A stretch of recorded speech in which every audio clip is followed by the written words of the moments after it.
Greetings everyone, this is me again, Zahra, ex-Muslim, ex-Shia. Come to help the Muslims see for themselves and decide. I hope you learn how to decide for yourselves. This is your life, right? And you need to learn not to be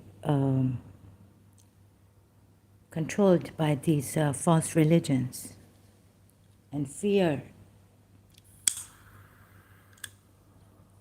all this through fear, and God is the most powerful. So and the prophets and all, even gurus. So please see this. Last time I did this, but okay, I used a sound booster and I was using a new one, and then again there was this disturbance while I was talking. So no one's complained about this. Someone comes here, but they didn't complain about the sound. And so anyways, not much I can do, but I hope you bear with it. Because since I come on screencasting, the sound I have to use, the sound is less. It's not like coming on StreamYard or just, without the screencasting. So the sound is less like this. Okay? So then let's start now what I was, where is it? Sorry, excuse me. So, oh God. Again, I have to start all over with this. Ayah from Bani Israel, right? Surah 5, Ayah 13, fits Prophet Muhammad. Fits Prophet Muhammad in what manner? I will be showing you that. Please bear with me. Proving Ayah is from, this part of the Ayah seems to be from Polytheists, the Jews or Christian style, and not the Allah of Islam style, right?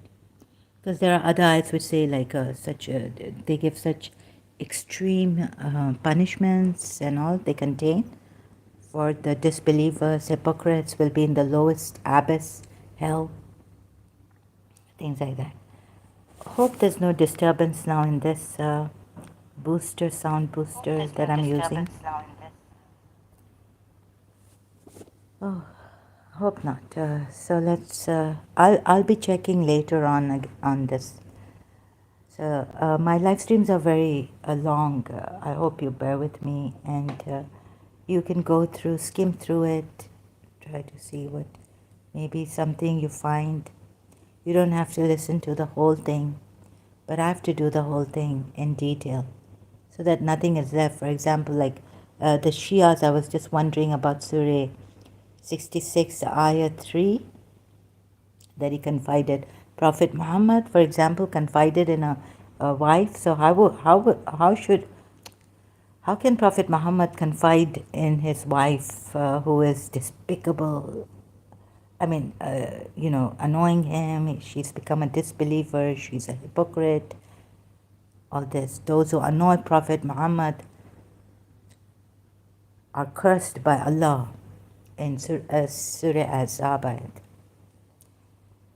So, how could he confide? So that what the Shias have been told, and the way they've been told, is that Prophet Muhammad himself, like telling the Shias through Imam Ali and all the Imams, that the wife, you see, he wanted to expose this wife. So he confided a secret.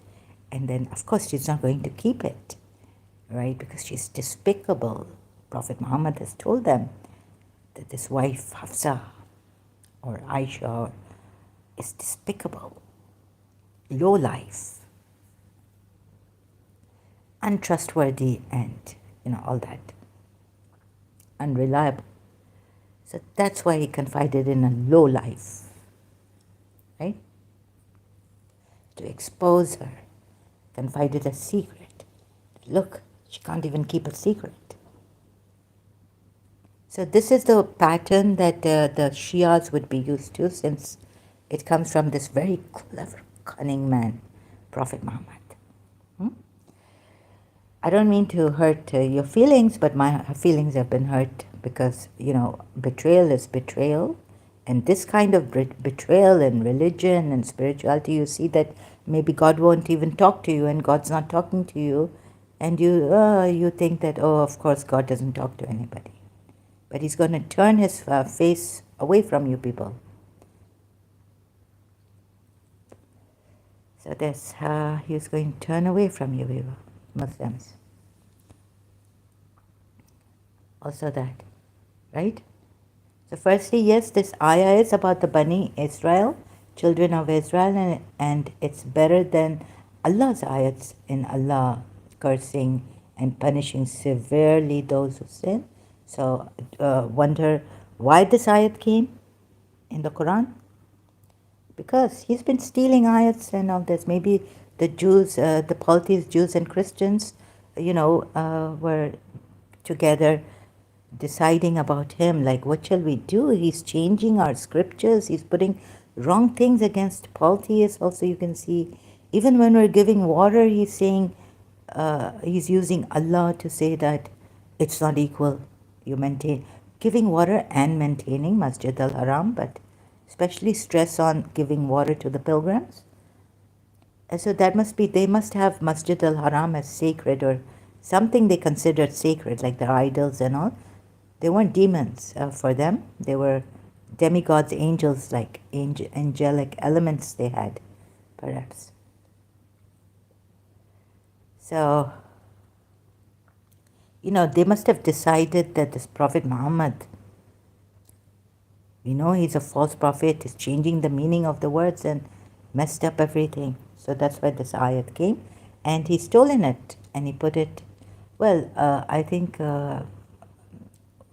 this Quran has come from Hafsa, but what a great thing Hafsa and Aisha did, which even the Jews and the Christians and no polytheists could do. But these women, these two women, every time I come across I have to go back to Surah 66 ayat 1 to prove to you that he's a false prophet. Why prohibit himself what Allah has commanded him, what Allah has made lawful for him? I hope I'm saying the right words. Not feeling well, so please bear with me as my withdrawal symptoms. I had to leave this, another addiction. So this, so what has happened is, yes, this ayat is from the Bani Israel in the Quran. It's you look at previous ayats and this ayat is from the Bani Israel. And anyways, Muslims, it's not from you. That that ayat you take for Bani Israel, Dr. David Wood brought to our attention, that this Bani Israel ayat, that killing one person is like killing a nation. So this is a Bani Israel ayat according to the Quran ayats, and it's better than Allah's ayats, and Allah cursing and punishing severely those who sin, right? Although curse of Allah is on those who change the wordings or things like that. Of course, there would be, right? Liars. Curse of Allah is on the liars. May they be destroyed, the conjecturers, the guesswork. So what more can we say about those who pervert the words of Allah from the context and thus distort their meaning? Maududi has put it twice, but it's not like that in the Quran ayat. So I took Maududi's translation. And for the breach, so Surah 5 ayat 13 also. And another thing, I've just jumped the gun here.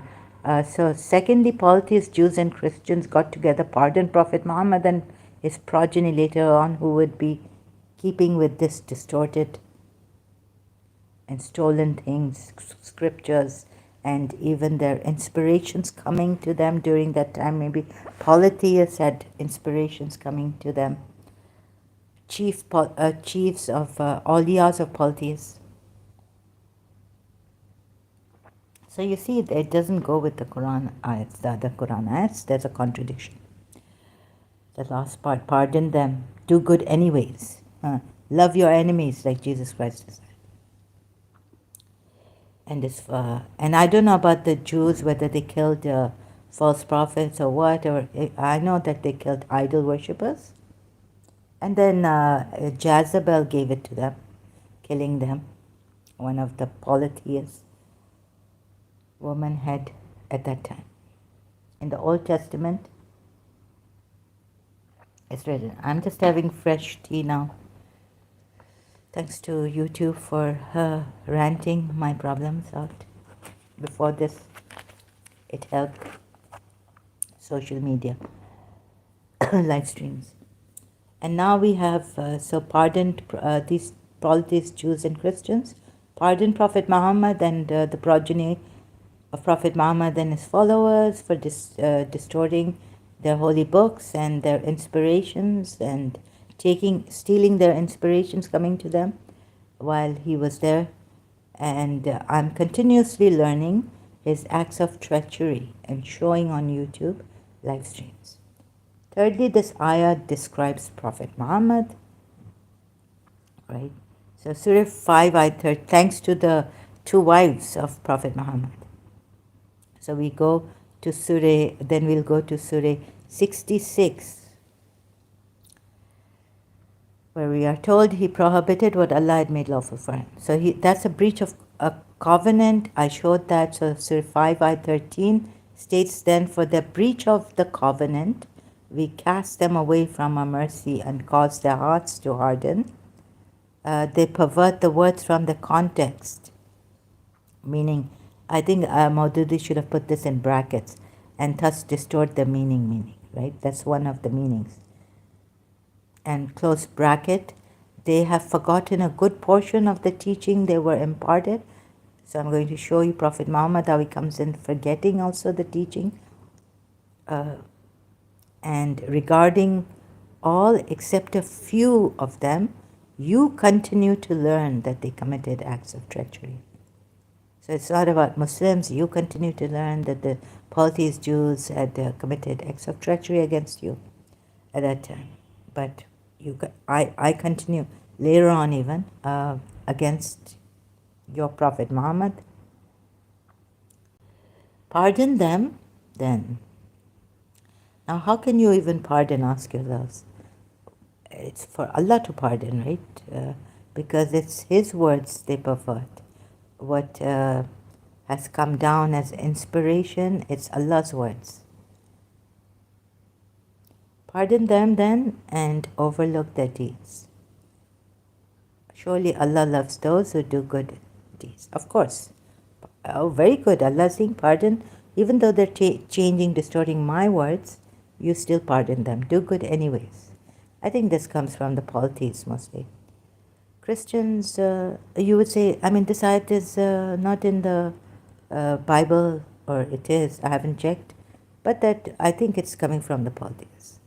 And yet, maybe all of them at that time were inspired, and Allah, their God told them, pardon this Prophet Muhammad for distorting, perverting, breach of covenant. Let me show you breach of covenant.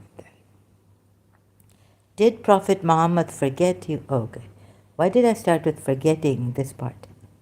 So, see, even breach of covenant, can you say that did Prophet Muhammad forget he was not allowed to prohibit himself what is lawful to him by Allah? In Surah 66, ayat 1, right? Quran. Then Surah 66, ayat 1 again, reading it out. O Prophet, why do you prohibit yourself from, meaning, in brackets, close bracket, what Allah has made lawful for you, seeking the approval of your wives. And Allah is forgiving and merciful. Now what would the Shia say about this, what they are told, how their pattern of thinking is? Prophet Muhammad was seeking the approval of his wives because he was so great, he was so merciful, he bent towards it over. He bent over towards his wives, you know.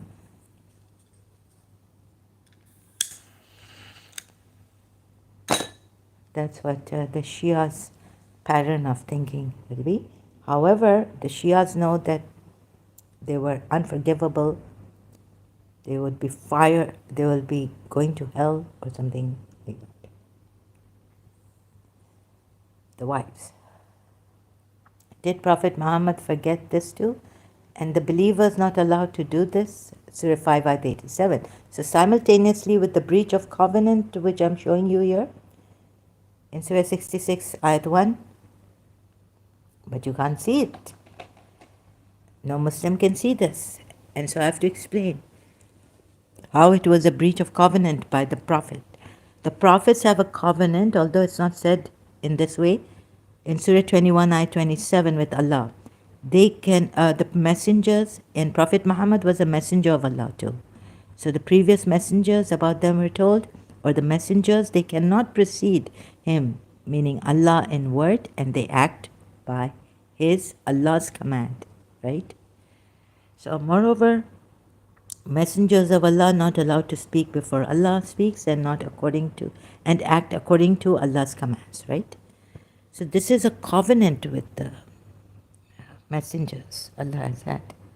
This is a command, right? Sorry, someone is here. I just have to pause for a little while.